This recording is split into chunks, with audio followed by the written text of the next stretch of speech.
আল্লাহর হাবিব সাল্লাল্লাহু আলাইহি ওয়াসাল্লাম মসজিদে নববীর ভেতরে হঠাৎ তিনি মসজিদে নববীর মিম্বারে পা রেখে বললেন আমিন। দ্বিতীয় ধাপে পা রেখে বললেন আমিন, তৃতীয় ধাপে পা রেখে বললেন আমিন। সাহাবারা অবাক হয়ে বললেন ইয়া রাসূলুল্লাহ ইয়া হাবিবাল্লাহ, তিনবার শুধু আমিন আমিন পড়লেন, কেন পড়লেন আমরা কিছু জানি না, আমাদেরকে জানিয়ে দেন কেন আপনি তিনবার আমিন বললেন। রাহমাতাল লিল আলামিন আল্লাহর হাবিব বললেন, ও আমার প্রাণের সাহাবীরা,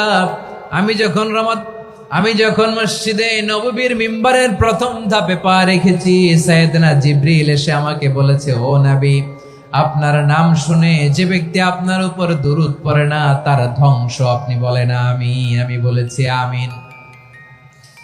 দ্বিতীয় ধাপে পা রাখার পর সাইয়েদনা জিবরিল বললেন, ইয়া রাসূলুল্লাহ, মাতা পিতাকে বার্ধক্য অবস্থায় পেয়ে তাদের সেবা করে, তাদের সাথে সদাচরণ করে যে সন্তান জান্নাত কামাতে পারলো না তার জন্য ধ্বংস আপনি বলেন আমিন। আমি বলেছি আমিন।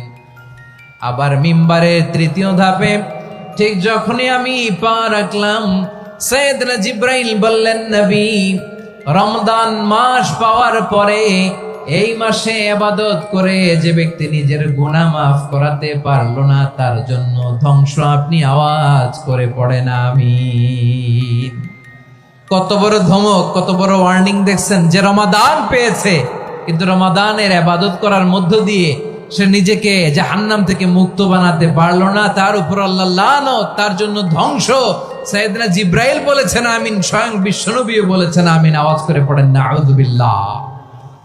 তাহলে রমজান আসবে আর আমরা নিজেদেরকে জাহান্নামীদের লিস্ট থেকে নাম কাটিয়ে জান্নাতীদের লিস্টে উঠাতে পারবো না। এর চেয়ে বড় হতভাগা কি আর কেউ থাকতে পারে? আওয়াজ করে বলেন। তাহলে রমাদানের এই রহমত, বরকত, মাগফিরাত, ফজিলত আমাদের কামাই করার দরকার আছে না নাই?